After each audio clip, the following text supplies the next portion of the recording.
नमस्कार, जेके media news update के साथ इस समय देश की राजधानी दिल्ली के कनाल पुलिस के इलाके हम पटेल चौक के पास खड़े हैं। यहाँ हमारे साथ आज राजवर्धन जी जुड़े हैं, उनसे बातचीत करेंगे। जो कल वीडियो एक वायरल हुआ उनसे बारे में इनसे कुछ सवालात करेंगे, जवाब देंगे।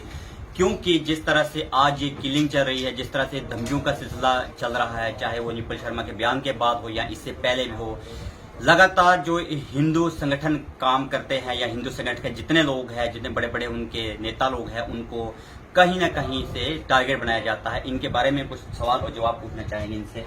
सर, आप बताइए, मिली है, आप कैसे देखते हैं इस चीज को?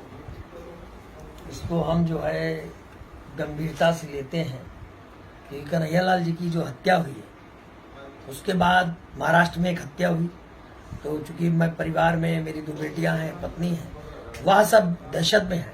लेकिन मैं महाराणा प्रताप सेना का संस्थापक और अध्यक्ष होने के नाते उन जिहादियों को ये बताना चाहता हूं कि हम ना हथियार से न मारेंगे, ना आर से मारेंगे, ना पार से मारेंगे। हम तो अपने पैरों के जूतों से ही मारेंगे और तुम मर जाओगे। तो कान खोलकर सुन लो जिहादियों, तुम हमारा कुछ नहीं कर सकते, क्योंकि हमारा नाम राजवर्धन सिंह परमार है। सर, ये जो धमकियां हैं ये कहां से आ रही है? इंडिया से या इंडिया के बाहर की कंट्री से भी आ रही है? कई सारे नंबर पाकिस्तान के हैं, कई सारे नंबर दुबई के हैं, कई सारे नंबर अफगानिस्तान के हैं, कई सारे नंबर सऊदी अरब के हैं। ऐसे पागल मानसिकता के लोग, कोई कहते हैं हमारा गला काट डालेंगे, कोई कहते हैं गोलियों से भून डालेंगे, कोई कहते हैं बम से उड़ा देंगे। तो ये पागल हो चुके हैं और इनको कहीं ना कहीं यहाँ की जो विपक्षी पार्टियां हैं वो अपना समर्थन देने का काम कर रही है। सर, आखिरकार क्या दुश्मनी है इन कंट्री के लोगों से आपसे, या इन लोगों से? ये कौन लोग हो सकते हैं जो आपको धमकी दे रहे हैं, और क्या आपसे इनको लालच हो सकता? सर, मैं एक हिंदू संगठन का राष्ट्रीय अध्यक्ष हूं, नाम है महाराणा प्रताप सेना। 25 लाख से ज्यादा सदस्यों वाला संगठन है। तो ये दहशत में है और इन्हें रहना भी चाहिए दहशत में, क्योंकि राजवर्धन सिंह अकेला नहीं, 25 लाख का रेला है। राजवर्धन अकेला ही नहीं, 25 लाख का रेला है। ये महाराणा प्रताप की सेना है। ये अब शांति से नहीं, जूतों से इनका स्वागत करेगी, क्योंकि ये जूते योग्य है। सर, जो कन्हैयालाल का मैटर हाल फिलहाल में हो, इतना गर्मा गर्मी में, अगर अशोक गहलोत जो राजस्थान के मुख्यमंत्री है, अगर उन्होंने उन्हें सिक्योरिटी दी होती तो शायद वो जीवित होते। क्या कहना चाहेंगे ऐसी सरकार के बारे में, जिन्होंने पहले से ही कह दिया कि इनको धमकियां आ रही है, उसको भी हल्के मिलेगी? कहीं ऐसा ही क्या हर संगठन के साथ होता रहेगा? ऐसी सरकार में बैठे हिंदू विधायक अपना त्याग पत्र सरकार को दे दें और ऐसे मुख्यमंत्री को तत्काल नैतिकता के आधार पर इस्तीफा देना चाहिए। ऐसी मांग महाराणा प्रताप सेना करती है। और अगर क्षत्रिय समाज के विधायक गहलोत को समर्थन देते हैं तो थू है ऐसी विधायकी पर और थू है ऐसी सरकार पर।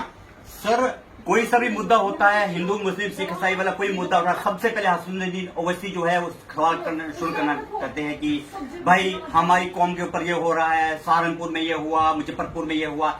लेकिन हसनुद्दीन ओवैसी तब क्यों चुप रहे हैं जब कन्हैयालाल जी की हत्या हुई है, या आज आपको धमकियां मिल रही है, या निपुल शर्मा को धमकी मिल रही, इतने लोगों को धमकी, तब वो क्यों चुप बैठे? आज पार्लियामेंट नहीं चल रहा, 18 से चलेगा।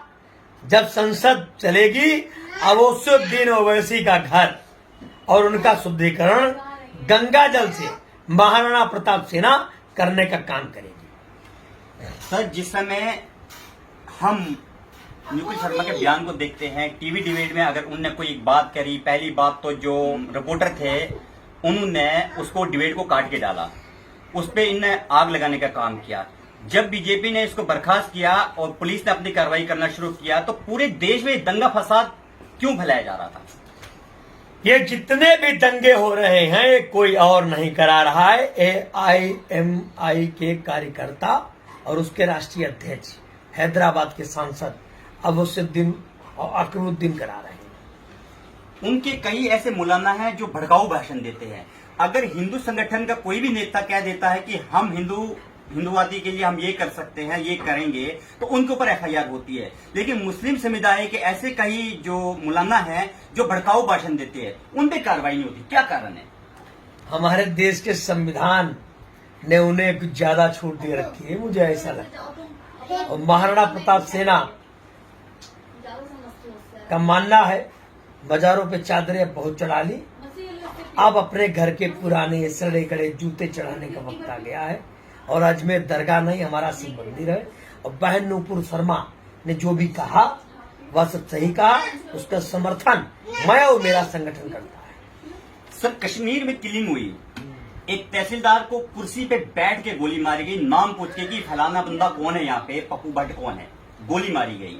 उस समय कोई भी मौलाना आगे या महबूबा मुफ्ती, उमर फारूक अब्दुल्ला, ये लोग आके कुछ नहीं बोले। लेकिन इसी जगह अगर कोई आतंकवादी पकड़ा जाता है, शबीर शाह को अगर अरेस्ट किया जाता, उसे बंद किया जाता, तो रोड आंदोलन करते हैं। क्या कारण है, किस वजह से हम हिंदू लोग उससे नफरत करते हैं? क्योंकि हिंदू संगठित नहीं है। हिंदू हो गया है कि इसके यहाँ भी खाना है, उसके यहाँ भी खाना है, इसके यहाँ भी जाना है, उसके यहाँ भी जाना है। हिंदुओं में जिस दिन एकता हो जाएगी उसी दिन अखंड भारत बन जाएगा। यह जो भी हो रहा है या जो भी माहौल बना है, इसको और कोई पैदा नहीं कर रहा है, इसको हमारे इस समाज के लोग चंद वोटों के खातिर छूट देने का काम कर रहे हैं। सर, जब एक पूरा मुद्दा उठा था कि हिजाब पहन के स्कूल में एंट्री नहीं मिलेगी, पूरा देश गरम हुआ। हसनुद्दीन ओवैसी लाखों करोड़ रुपए देने की बात करी, लड़कियों को सब कुछ करने देने की बात करी। लेकिन जब हमारी हनुमान जयंती के दिन यहाँ पे जहांगीरपुरी में पथराव हुआ, हसनुद्दीन ओवैसी वहां पे ये बोलने के लिए नहीं उठा कि मुसलमानों ने गलत किया। क्यों ऐसी जो है एक ही देश में दो कानून की नजर से दिखते हैं हसनुद्दीन ओवैसी जी? देखिए, इसमें तो दिल्ली की सरकार केजरीवाल की गलती है। और केजरीवाल दिल्ली को पाकिस्तान बनाना चाहता है। केजरीवाल ने गैस, रोटी, पानी फ्री करके यहाँ की जनता को मोहित कर दिया है। ये दिल्ली को पाकिस्तान बनाना चाहता है। और अगर केजरीवाल की सत्ता आई तो मुझे लगता है ज्यादा वक्त नहीं लगेगा, हमको ये टोपी छोड़कर वो टोपी लगा लेंगे। सर, एक क्वेश्चन हमारा, एक दो क्वेश्चन अलग से भी है, इफ यू डोंट माइंड, क्योंकि आप अभी परेशान हो, हम अलग क्वेश्चन पूछ रहे हैं। एक क्वेश्चन ये है कि जब विकास की बात करता है अरविंद केजरीवाल दिल्ली में लाइट, पानी, झुग्गी झोंपड़ी, जहां मकान, जहां झुग्गी था, ये सब कहीं दिखा नहीं। रोड की खस्ता हालात है, विकास तो बिल्कुल खत्म। अगर दिल्ली में दिखता है तो दिखता है एडवर्टाइजमेंट पे अरविंद केजरीवाल जी के बोर्ड। क्योंकि मैं एक मीडिया हूं, मैं सारे में घूमता हूं, मुझे किसी पार्टी से कोई लेना देना नहीं है। ऐसा क्या है इस सरकार को सिर्फ एडवर्टाइजमेंट पे पैसा लगाती है, विकास में नहीं लगाती है? ये जनता को सोचना चाहिए। यह विषय जनता का है और आप पत्रकार हैं, आपको जनता से ओपिनियन लेना चाहिए केजरीवाल के लिए। एक क्वेश्चन ये था कि दिल्ली में किसानों के लिए अरविंद केजरीवाल ने, जब बॉर्डर पे किसान आंदोलन लगा था, तो मुख्यमंत्री अरविंद केजरीवाल के डिप्टी सीएम पहुंचे थे वहां पे कि किसान हमें रोटी देता है, हम उसे पानी देंगे। लेकिन यहीं उनके बगल में राजघाट पे वो किसान जो 200 साल से रहते हैं, उनको सरकार आज वहां से निकाल रही है। अरविंद केजरीवाल वहां तक नहीं पहुंचा, 96 दिन हो गए उस धरने को लगे हुए। तो वहां सिर्फ पंजाब में राजनीति सरकार बनाने के लिए है वहां जा रहे थे, या फिर इनको दिल्ली की कोई फिक्र नहीं है? अब आंदोलन था, आंदोलन के बाद सबसे ज्यादा प्रॉफिट किसको है, पूरा देश जान रहा है कि आज भगवंत मान पंजाब के सीएम है। तो ऐसे ये हमारे देश के नेताओं ने बंटा डाल कर रखा है। कहीं कन्हैया का सर कट रहा है, कहीं मेडिकल वाले का सर कट रहा है, और आज राजवर्धन सिंह का सर कटने की बारी है। और केजरीवाल और ये तमाम विपक्ष के लोग चाहते हैं कि राजवर्धन का सर कट जाए, इसीलिए तो धमकियां दिलवा रहे हैं विदेश से। ये हमारे यहाँ के पॉलिटिशियन ही तो हैं। अब कोई कहता है 2 दिन में मार देंगे, कोई फोन करके कहता है 200 दिन में मार देंगे, कोई कहता है कि हमारा जीवन ही तुम्हारे लिए बना है, हम तुमको मार के मरेंगे। तो इससे मेरा परिवार भयभीत है। क्या केजरीवाल दिल्ली की जनता को धोखा देता है? धोखा दे ही रहा है। जिस तरह से आप ये किलिंग देख रहे हैं, हिंदू समुदाय के जितने भी लोग हैं उनके ऊपर ही किलिंग लगातार है। हम आपको कुछ पॉइंट नोट कराना चाहते हैं। जम्मू कश्मीर के जिला डोडा गांव बगला भरत में जब तेजराम गद्दी के जो पूरी फैमिली को मार दिया गया था, उस टाइम में वो सरकारें कहाँ थी? उस टाइम वहां के वो मुस्लिम नेता कहाँ थे। जब उसके बाद कुल्हाड़ की बात आती, कुल्हाड़ में एक ही रात में 22 हिंदू लोगों को मार दिया गया था। उस टाइम वो मुस्लिम लोग कहाँ थे, उस टाइम क्यों नहीं उन्होंने सवाल किए थे। उसके बाद जब कश्मीर किलिंग पे बात आती है, जब पप्पू भट्ट को मारा गया, उस टाइम मुसलमान लोगों ने सवाल क्यों नहीं खड़ा किया कि इनको क्यों मारा गया। जब उसके बाद आप आते हो जहांगीरपुरी दिल्ली में, जब हनुमान जयंती के दिन पथराव पड़ा, उस टाइम हसनुद्दीन ओवैसी कहाँ थे। जब इस समय बात आती है कन्हैया लाल के राजस्थान से, अगर कन्हैया लाल को इसी तरह से धमकियां मिल रही थी और उन धमकियों के बेस पे वहां की पुलिस ने कोई एक्शन नहीं लिया, वहां की सरकार ने कोई एक्शन नहीं लिया, क्योंकि दरअसल सरकार ये नहीं चाहती है कि इस तरह का एक्शन हो जिससे उनका वोट बैंक खत्म हो। और उसी तरह की धमकियां युगल शर्मा जी को मिली, और जो सर आज हमारे साथ बात कर रहे थे, इनको भी इसी तरह की धमकियां मिल रही है।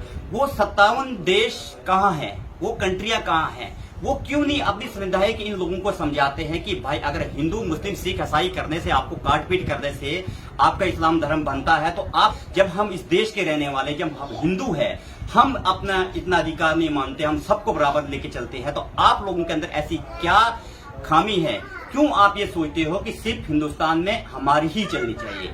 क्या ये लोग हमारे जान के पीछे पड़े हुए हैं। आज पाकिस्तान से धमकियां मिलना है, अफगानिस्तान से धमकियां मिलना है, तालिबान से धमकियां मिलना है, सऊदी अरब से धमकियां मिलना है, ये क्या जताना चाहते हैं, क्यों ऐसी हरकतें करते हैं। क्या इसमें कुछ सरकारों के बड़े मंत्री इन्वॉल्व होंगे, या कोई ऑफिसर इन्वॉल्व होंगे, या कोई ऐसा व्यक्ति इन्वॉल्व होगा जो ये सब करवाता है। लेकिन जो भी करवाता है वो गलत है। अगर हमारे हिंदू समुदाय के ऊपर कभी भी कोई आ जाए तो हिंदुस्तान एक है, वो खड़े हो जाएंगे जितने भी हिंदू समुदाय के लोग हैं। जेके मीडिया न्यूज अपडेट के साथ देश की राजधानी दिल्ली से मैं विकास शर्मा।